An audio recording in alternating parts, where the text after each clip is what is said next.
कि अब भाजपा के लिए मुख्यमंत्री का चेहरा कौन होगा, जहां पहले से भाजपा के प्रदेश अध्यक्ष बाबूलाल मरांडी जिनकी संथाल परगना में पकड़ है, और वहीं पर आप देख सकते हैं कि जो चंपई सोरेन कोल्हान में पकड़ है। तो कौन होगा भाजपा का सीएम का चेहरा? इस बार के 81 विधानसभा में 50-55 सीट से आगे से जीतकर पूर्ण बहुमत की सरकार बाबूलाल मरांडी जी के नेतृत्व में बनेगी, ऐसा हमें पूर्ण विश्वास है। जहां हेमंत बिस्वा शर्मा ने प्रेस कॉन्फ्रेंस के माध्यम से कहा कि चंपई सोरेन के पीछे जासूस छोड़ी गई थी। कोई व्यक्ति अगर अपने आदमी के प्रति विश्वास ना हो, उनके प्रति गतिविधि के बारे में पता करता हो, जासूसी करवाता हो, तो ऐसे दल पर किसी भी कीमत में कोई व्यक्ति को रहना नहीं चाहिए।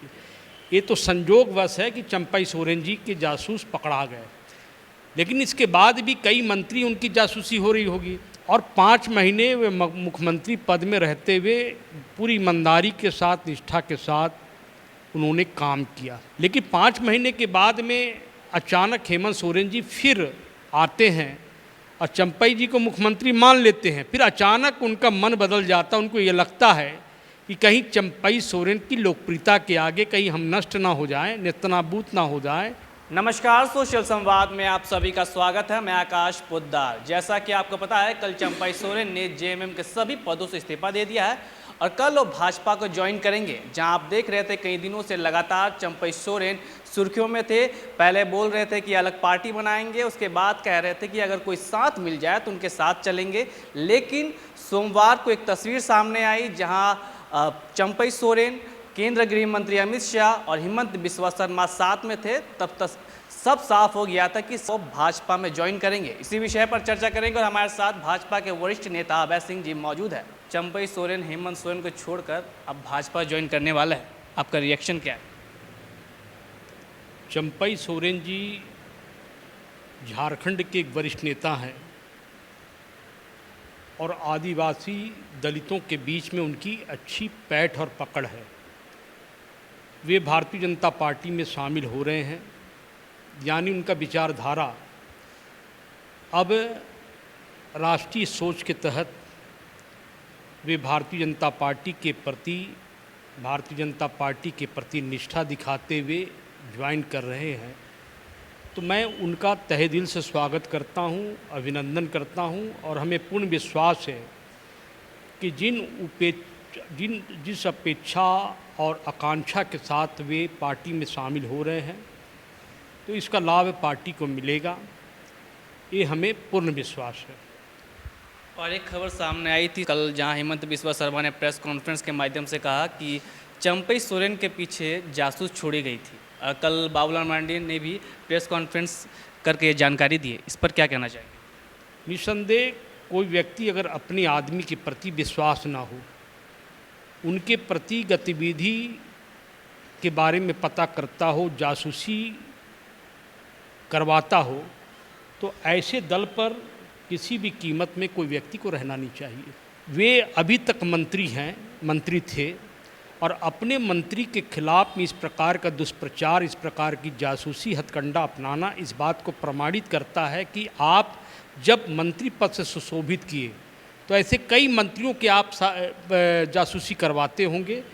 ये तो संजोगवश है कि चंपई सोरेन जी के जासूस पकड़ा गए, लेकिन इसके बाद भी कई मंत्री उनकी जासूसी हो रही होगी। तो सब मंत्रियों को सोचना होगा कि जिस राज्य के मुखिया आप पर जासूसी करवाता हो, आप पर विश्वास ना हो, तो ऐसे दल पर और ऐसे पार्टी के प्रति निष्ठा व्यक्त करना बिल्कुल ही नाजायज़ है, और उन्हें एक पल भी उस पार्टी और उस दल पे रहना नहीं चाहिए। चंपई सोरेन ने जो आरोप लगाया है, कहा कि मुझे अपमान किया गया पार्टी के अंदर, इस पर क्या कहेंगे? देखिए, बिल्कुल सही है कि 5 महीने केवल वो मुख्यमंत्री रहे, और 5 महीने वे मुख्यमंत्री पद में रहते हुए पूरी ईमानदारी के साथ, निष्ठा के साथ उन्होंने काम किया।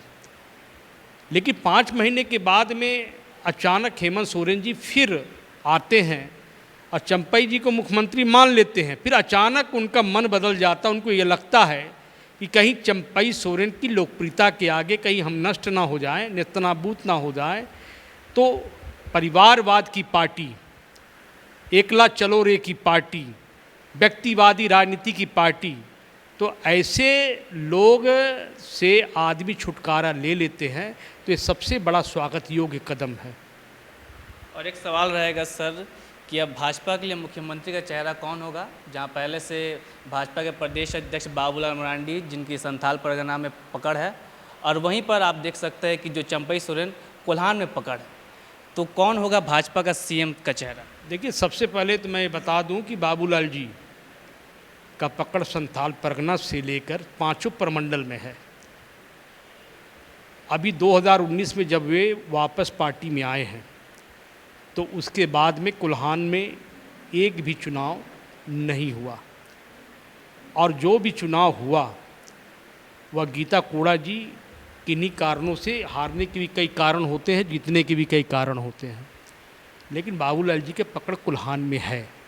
और चंपई सोरेन जी के आ जाने से कहीं ना कहीं वह में इजाफा होगा। इस बार हम लोग 7-8 चुनाव विधानसभा आराम से अभी तक जीत रहे थे। चंपई जी के आने से हमें पूर्ण विश्वास है कि यह संख्या बल और आगे बढ़ सकता है, इस पे इजाफा हो सकता है, क्योंकि 2019 में जो यहाँ पर कोल्हान में जो पार्टी को असफलता मिली, बाबूलाल जी के आने से कहीं ना कहीं सफलता होगा, सफल होगा, और चंपई जी के आने से कुछ संख्या बल बढ़ेगा। इस बात को मैं मानता हूँ और इस बात का मैं स्वागत करता हूँ। जिस तरह से हमने देखा कि जो लोकसभा चुनाव में सीता सोरेन भाजपा में आई थी, जीत नहीं सकी, गीता कोड़ा भी भाजपा में आई, जीत नहीं सकी, क्या वैसा ही चंपई सोरेन के साथ तो ऐसा नहीं होगा कि बैकफायर कर जाएगा भाजपा को? नहीं, देखिए, आप बात समझिए। हेमंत सोरेन हो, राहुल गांधी हो, कांग्रेस हो या झारखंड मुक्ति मोर्चा का प्रत्येक आदमी हो, जब नरेंद्र भाई मोदी की सरकार से घबरा करके जब 400 पार का नारा दिया, तो इन लोगों ने एक ऐसा सपूगा छोड़ा आदिवासी दलित भाइयों के बीच में कि आपका संविधान परिवर्तन होने वाला है, संविधान खत्म होगा, आदिवासियों का हक जाएगा। और यह सब पाकिस्तानी मन की स्थिति, फिरका परस्ती ताकत मिल करके, कई विदेशी ताकत मिलकर के एक एजेंडा बनाया कि नरेंद्र भाई मोदी को संविधान के नाम पर उनको पीछे किया जाए, लोगों को गुमराह किया जाए। आदिवासी भाइयों से कहा कि संविधान खतरे में, आपका हक चला जाएगा। दलितों से कहा कि डॉक्टर भीमराव अंबेडकर के जो संविधान लिखा गया, उस संविधान को परिवर्तन 400 को पार करके लोग करना चाहते हैं। तो लोग दिग्भ्रमित हो गए, लोग गुमराह भले हो गए, लेकिन अब धीरे धीरे वस्तु स्थिति लोगों को समझ में आ रहा है कि संविधान परिवर्तन जो कि लोगों ने सफूगा दिया, ये बिल्कुल गलत है। क्योंकि राहुल गांधी जी हो या हेमंत सोरेन हो, मैं पूछना चाहता हूँ, अगर बांग्लादेशी घुसपैठ का विरोध करना संविधान को विपरीत के संविधान खतरे में है, तो ऐसा खतरा किस बात का है भाई? दूसरी बात है कि ये लोग गौ हत्या पे नहीं बोलते हैं, बांग्लादेशी घुसपैठ पर नहीं बोलते हैं, तिरंगा का अपमान होता तब नहीं बोलते हैं, वंदे मातरम गीत का अपमान होता तब नहीं बोलते हैं, जनगण मन अधिनायक जय है उसका अपमान होता तब नहीं बोलते हैं, कश्मीर के 370 धारा जो है जिस प्रकार की परिस्थिति का निर्माण है उस पर कुछ नहीं बोलते हैं। मेरा एक कहने का तात्पर्य है कि हर हालत पे इस बार नहीं होगा। सीता सोरेन हारी, मैं मानता हूँ, लेकिन 22,000 मतों से हारी है। अगर ये नारा नहीं दिया होता कि संविधान खतरे में है, तो हमें लगता है कि ये नहीं होता। लेकिन इस बार काट के हाड़ी बार बार नहीं चढ़ेगा। इस बार के 81 विधानसभा में 50-55 सीट से आगे से जीतकर पूर्ण बहुमत की सरकार बाबूलाल मरांडी जी के नेतृत्व में बनेगी, ऐसा हमें पूर्ण विश्वास है।